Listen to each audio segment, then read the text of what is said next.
Salam dan bahagia, Ibu dan Bapak Guru. Halo, selamat datang di modul kurikulum operasional sekolah.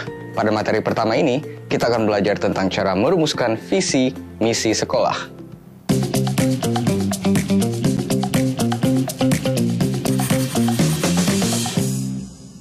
Dalam pembelajaran dengan paradigma baru, pemerintah pusat menetapkan kerangka dasar kurikulum untuk dijadikan acuan.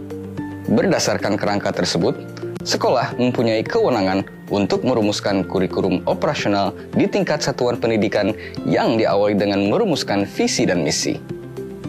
Dalam mempelajari materi ini, Ibu dan Bapak perlu menggunakan dokumen Panduan Pengembangan Kurikulum Operasional di Satuan Pendidikan dan dokumen visi misi sekolah yang Ibu dan Bapak miliki untuk referensi. Ibu dan Bapak, sebenarnya apa yang disebut visi dan misi? Visi adalah cita-cita bersama untuk jangka waktu tertentu yang dirumuskan berdasarkan masukan dari seluruh warga sekolah. Sedangkan misi adalah cara-cara yang dilakukan oleh sekolah dalam upaya mencapai visi tersebut. Misalnya, jika kita akan pergi berpergian, maka visi adalah tujuan yang ingin kita capai dalam rentang waktu tertentu. Sementara misi adalah cara untuk mencapai tujuan tersebut. Kurikulum operasional bersifat fleksibel dan dinamis, artinya satuan pendidikan dapat mengembangkan sesuai karakteristik dan kebutuhan selama selaras dengan kerangka dasar yang ditetapkan oleh pemerintah. Visi dan misi yang merupakan salah satu komponen utama dalam kurikulum operasional di satuan pendidikan menjadi acuan dalam seluruh kegiatan pembelajaran. Pada praktiknya, semua warga sekolah wajib berkomitmen untuk menerapkan nilai-nilai visi dan misi dalam kegiatan sehari-hari. Untuk itu, penyusunan visi misi ini menjadi kunci dan harus melalui tahap analisis karakteristik satuan pendidikan serta memerlukan refleksi berkala sekitar 4-5 tahun sekali untuk memastikan bahwa visi dan misi masih relevan. Sebelum mengembangkan kurikulum operasionalnya, satuan pendidikan melakukan analisis karakteristik yang menggambarkan keunikan lembaga dan lingkungan belajar. Satuan pendidikan perlu menampung aspirasi warga sekolah karena visi dan misi menjadi arah yang dituju oleh seluruh warga satuan pendidikan. Untuk melakukan analisis lingkungan belajar, kita perlu memperhatikan perlibatan perwakilan warga satuan pendidikan, penggunaan data-data yang diperoleh dari situasi nyata satuan pendidikan, pengalokasian waktu yang cukup, pemilahan informasi yang relevan. Setelah mendapatkan gambaran kebutuhan warga satuan pendidikan dan sarana-prasarana, satuan pendidikan dapat mulai menyusun visi misinya. Ini adalah beberapa hal yang perlu diperhatikan, yaitu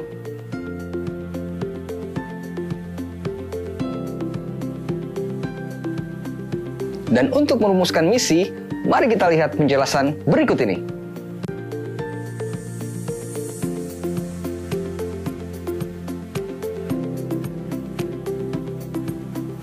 Saat melakukan analisis lingkungan belajar, pastikan visi, misi, dan tujuan tidak bertentangan dengan kerangka kurikulum yang ditetapkan oleh pusat, yakni tujuan pendidikan nasional, pelajar Pancasila, struktur kurikulum, prinsip pembelajaran dan asesmen, serta capaian pembelajaran. Ibu dan Bapak, sebenarnya ada banyak cara untuk merumuskan visi dan misi. Kami akan memberikan salah satu contoh. Ibu dan Bapak bisa mengeksplorasi cara lain selama prinsip-prinsip penyusunan visi dan misinya dilakukan. Satuan pendidikan perlu melibatkan seluruh warga sekolah. 1. Ajukan wawancara atau survei untuk mendapatkan informasi yang sejelas-jelasnya. Berikanlah pertanyaan untuk murid sesuai dengan tahapan perkembangan belajarnya. Lihat beberapa contoh pertanyaan dalam tabel ini.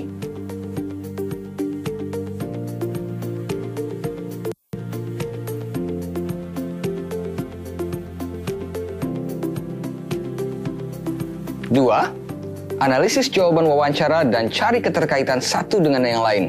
Kumpulkan persamaan dan rumuskanlah dalam satu kalimat visi. Bagaimana dengan misi? Saat visi sudah dirumuskan, maka kita bisa mulai untuk merumuskan misi. 1. Temukan indikator-indikator dalam kalimat visi. 2. Mintalah beberapa kelompok perwakilan untuk membuat kalimat aksi sebanyak-banyaknya dari indikator visi. 3. Kumpulkan dan analisa semua kalimat aksi yang telah dibuat. 4. Rumuskanlah kalimat-kalimat aksi tersebut ke dalam kalimat sederhana namun dengan cakupan yang lebih luas. Berikut adalah 2 contoh visi dan misi dengan konteks yang berbeda.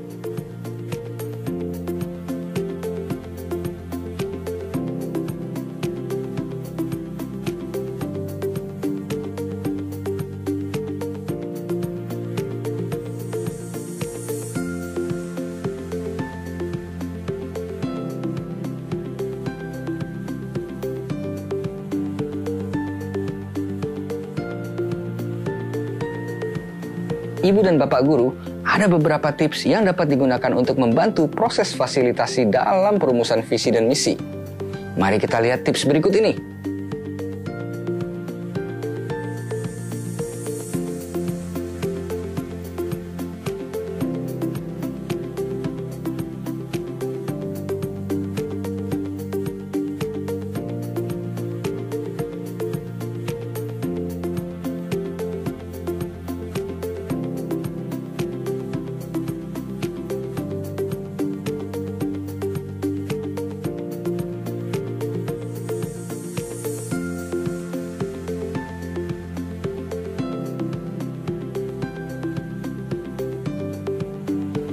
Ibu dan Bapak, sekian materi tentang visi dan misi sekolah. Visi dan misi dapat dijadikan sebagai bahan pertimbangan dalam menyusun rencana pembelajaran sehingga kontekstual dan bermakna. Sebagai penutup, mari kita refleksikan bersama beberapa hal menyangkut visi dan misi ini.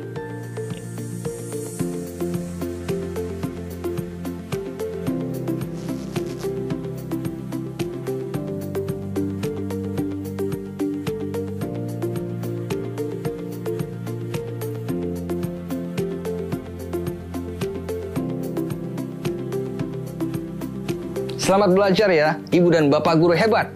Salam dan bahagia.